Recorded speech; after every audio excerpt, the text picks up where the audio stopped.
Hi everyone, it's me and Sean. Say hi, Sean. Hello everyone. Why are you so quiet now? So I actually didn't mean to do that, my throat just went there. Talking to Hi everyone. I'm back. Good, I was like, what happened to Sean? Sorry, my throat literally just went at the wrong time. Alright, this is part 2. He's obviously been talking too much part 1 now. We like it, we love it. So, we forgot to introduce little Cokes. Say hi, Cokes. Hi. He's always in there. He's so used to this.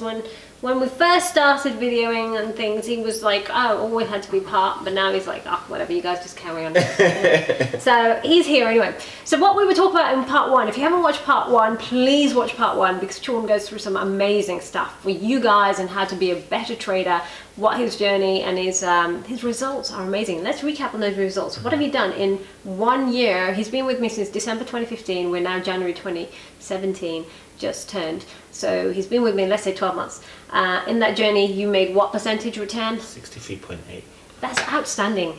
But yeah, risk reward, yes? Yeah. Because he was willing to take higher risk, therefore he made the higher reward. So make sure you do not ever think it's otherwise. You can't make that kind of return with taking like tiny risk because, you know, it's whatever you're capable of dealing with mentally. Yeah. So Sean likes to like dive into the deep end. He's an amazing guy. Never traded before, so you would have caught that from part 1. Amazing. So we're going to continue. Now I had a few points I wanted to cover, so bear with me. Let me pick them up.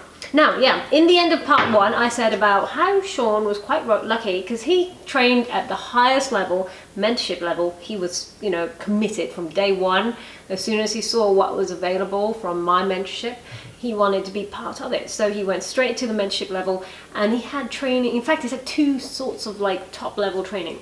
One of them was in a hotel. Yeah.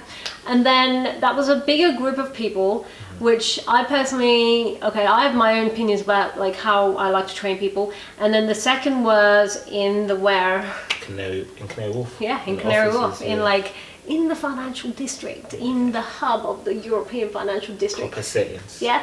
So which one did you prefer, if you haven't given it away already? Yeah, Canary Wharf. Yeah? Canary Wharf, 100%. Why? Because you're in that environment. You know, I don't know, you know when people say you can smell money? Like, that's actually the truth. You can just feel that everyone's minds are ticking, like they're constantly working, thinking, what they need to do next. Working, financial trading, financial market. I just felt that, even though I know London's fast, I've grown up in London, but just being in Canary Wharf 9 to 5, Monday to Friday, it's a different kind of buzz. Yeah, amazing. It's a different kind of buzz. Yeah, and that's what I love. I love getting feedback, and when I get feedback like that, that makes me think, right, I'm never going to do training in hotels. So hotels are good, like I do my events in hotels, you know, very plush 5-star ones. So like Marriott, Canary Wharf, or like other kind of Grosvenor Square. I think the last one we did in Mayfair as well. So we do have great hotels, not going to say no to them, but I only do my intro events there. When it comes to mentorship training, i.e. when you're learning how to trade, the real stuff, it's clear from Sean's recollection of what he went through, the financial trading place is the best because you're around the people. Yeah. What did I say about those people? So obviously if you go on the mentorship, part of it's about mentality and how normal day-to-day people, they're quite negative and you need to try and stay away from that, not really feed off that kind of energy. So you can tell when you're walking out of the Canary Wharf like at lunchtime, people might have had a bad morning and just the kind of people that are just not really happy to be at work and they're just there because they have to pay bills. You can just feel an airiness. Yeah, the vibe that you say not to be like, you can feel it automatically. So it's already a good test. You've been told how to think and how to mentally challenge yourself initially. And to stay individual, and not get caught up in that. And then massive... you initially kind of just thrown into the deep end. So you initially go straight outside, when you finish your training, you go into the offices, into the streets, and you're around the people you say not to be like. So it was a great test. And it just throws you straight in. You have to survive otherwise. So you're no longer in a little bubble of like fancy, this is how it's supposed to be. But you know, in the hotel, it's more that kind of fancy because everyone's nice. Do you know what I mean? You just get it's a different environment. When you're thrown into, and I do my training in Canary Wharf or very central London, like London Walk, Moorgate, Liverpool Street, one of those. So I pick and choose my venues, but I have to give my students like the most intense city environment, i.e. the most trader environment I can find for them. Because I know that's their training already. And plus it puts you into peak state, almost like, you know. Instantly. Yeah. You have to. Yeah. Otherwise, you'll just start feeling that like, wow, you can just. Why is he so down? And initially you're like, well, I kind of feel down. Yeah. But, yeah. just stay away from them people. And also it takes you out of your day-to-day environment, because I don't want you to, when you're out of your environment when you come for training for one, but I want to put you in the best environment that makes you feel like you're already part of this industry and you've got what it takes to raise your bar again. So that was one thing. The next thing I wanted to talk about was, okay, so you were talking about trader mindset to some extent. Now, let's describe it to these guys. What would you say is a trader mindset? What have you learned over the year that would say, what does a trader need? You need to be consistent. And when I say consistent, you got to take the losses with the wins. So just because you might there's been those months where I lost plenty of trades continuously, but I didn't ever once think this doesn't work. Wow. I didn't once think this is not working for me. Why am I losing so much money? I've obviously been taught the wrong thing. I never once thought anything negative. I just thought, you know what, it's part of the journey. I was told this before I started. It's going to be part of the journey. Now, consistency is key. I feel if you have that consistency in your mindset, you will go far. I think every good trader that I know has a consistent mindset that they will make it no matter what. Yeah, that's amazing. So that's really good. I mean, also underlying all of this, which you haven't told them yet, is what was it? I mean, you kind of have mentioned why you're doing this, your big why.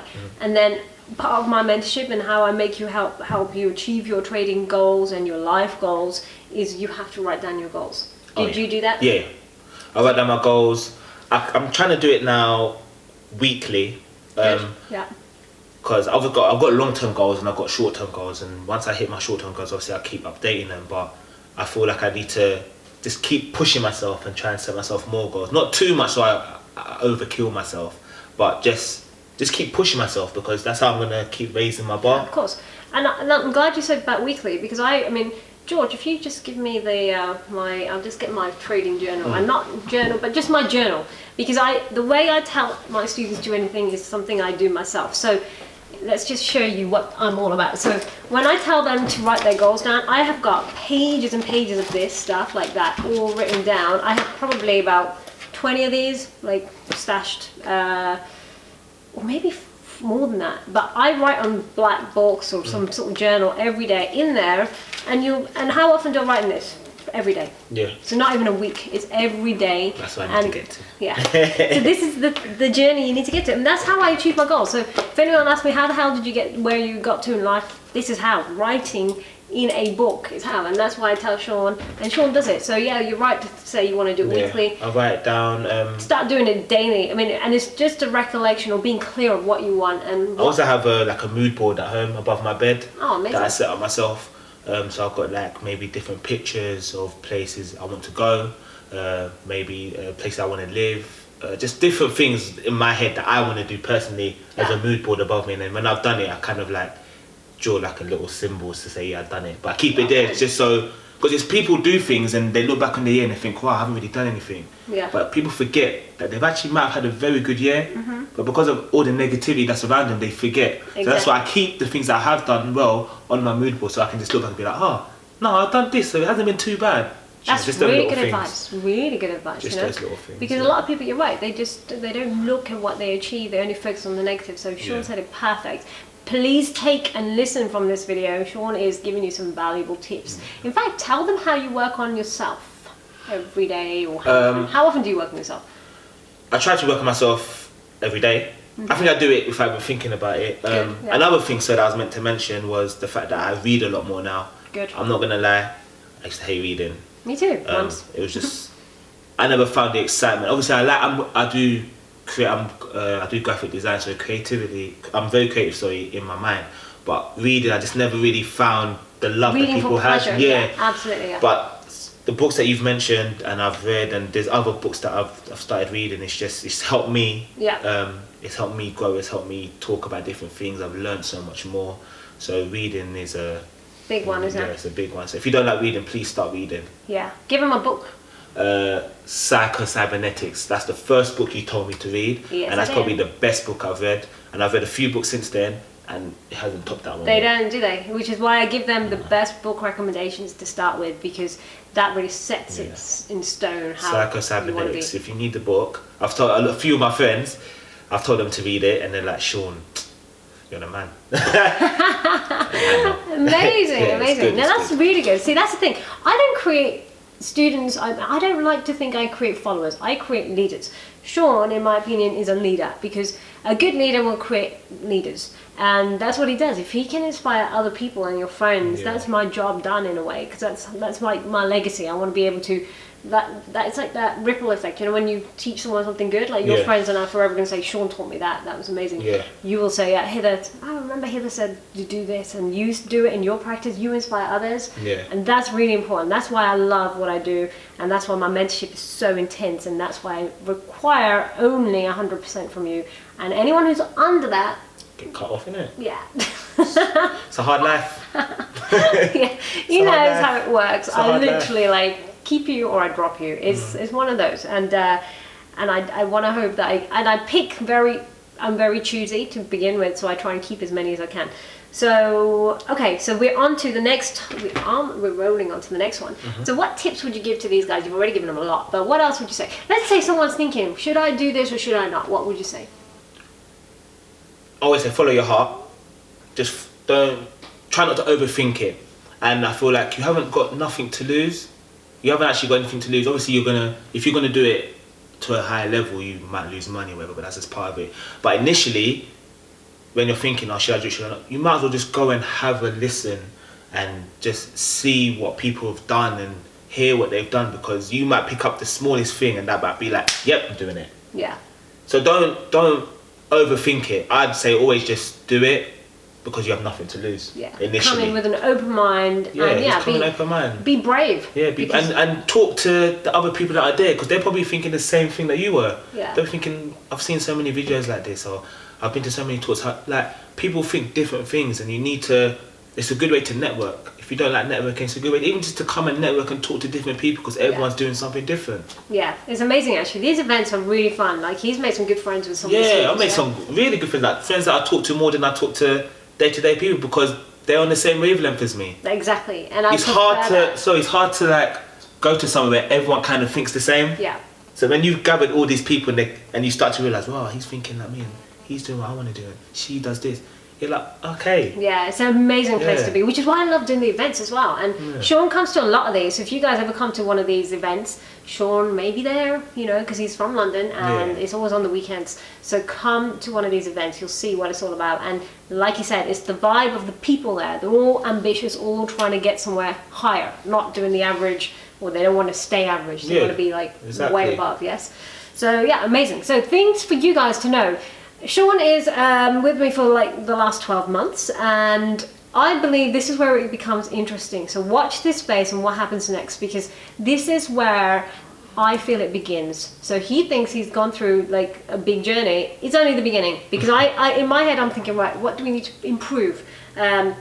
For Sean, I need to raise the bar on his financial blueprint. I need him to love and see himself being super wealthy. He's already raised the bar that much, but I'm going to raise it even higher. And I'm going to I kind of play with all my students individually, and I figure out what makes them tick.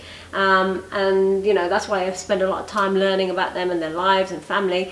So I know where their pain points are and what drives them. So I have a lot of things that he's going to get better in. I know that. So keep watching and see what happens to this guy, because you will be amazed to see how even better he gets. So it's been amazing. Thank you. know? No, I just want to say thank you. There was parts where I thought I was lost before I'd done this mentorship and I didn't really know what I was doing, but having a mentor I never really like thought, Valued it. yeah, what's the point of having a mentor? Like, Yeah. cool, they might be doing better than you, but you don't really need that. You got your parents to be your mentor. Yeah. They're meant to be the best mentors in your life, but you just learn so much. I've learned so much from you that I don't think I ever would have learned anywhere else. So thank you for having me. This house you. is amazing. Yeah, I don't think I can't explain this house. That's what I'm gonna say. I'm gonna say it's this house. This house, that's it. And he's got new goals, you know what? Goals. As long as I've raised his standards in life, that's fine. That's why I'm happy to invite him. He's welcome again and again. So you know what? Thank you, Sean. You've been Thank you for having me. amazing. Thank you for having we me. all Thank love you. you, and you've been a great student and inspiration to me, inspiration to all you guys. So keep watching, and in fact, like this video and subscribe. And then if you can, which I'd love to see you in the events, come to the event. Please come to the event. That's great. That's all I can say. Just come and you'll understand. You'll see what it's about. And maybe you'll see Sean there. And if not, just meet me and say, you know what, I watched the video on Sean. I loved it, blah, blah, blah. So I know what you've been seeing and what kind of person, because it really helps shape you're raising their standards, you know. I hope. So that's great. So you guys have a great day. See you soon. Bye. Bye-bye.